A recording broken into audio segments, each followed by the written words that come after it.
Shavuot Tov, désolé pour hier pour des problèmes techniques et aussi d'agenda.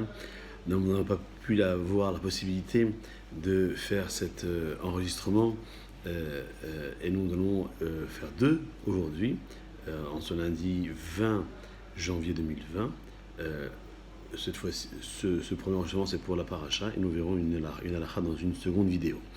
La paracha de cette semaine, paracha Vaera, il est marqué que Akadosh Baruch Hu dit à Moshe de transmettre au Béni Israël que je suis Hachem, que je vous libérerai des tribulations de l'Égypte, je vous délivrerai de leur servitude, je vous sauverai avec un bras étendu et à l'aide de grands châtiments.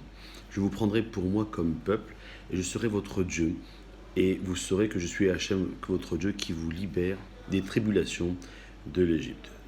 On sait très bien que Chachamim ont donné, à travers ces quatre expressions, je vous libérerai, je vous délivrerai, je vous sauverai et je vous prendrai, une relation avec les quatre coupes de vin que nous buvons le soir du Seder de Pessah.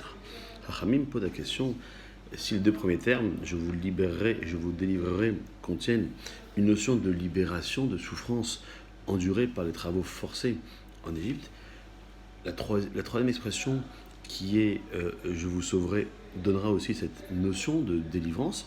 Comment le verset qui dit je vais la quartier, je vous prendrai, peut donner cette allusion à la délivrance. Que manquait-il encore au Béné Israël après leur sortie d'Égypte?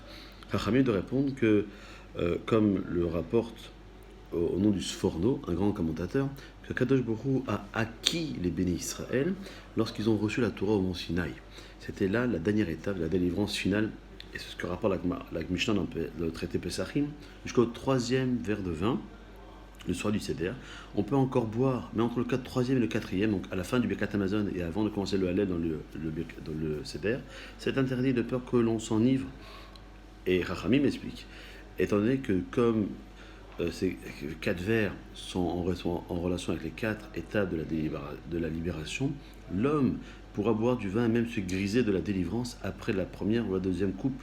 Il n'en deviendra pas pour autant ivre, car en se trouvant encore en exil, il ne perdra pas de vue l'objectif final.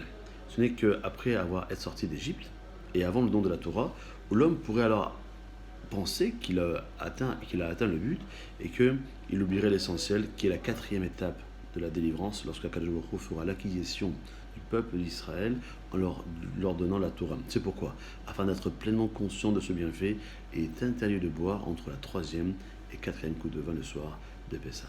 Bonne journée, à demain. Kol Tov.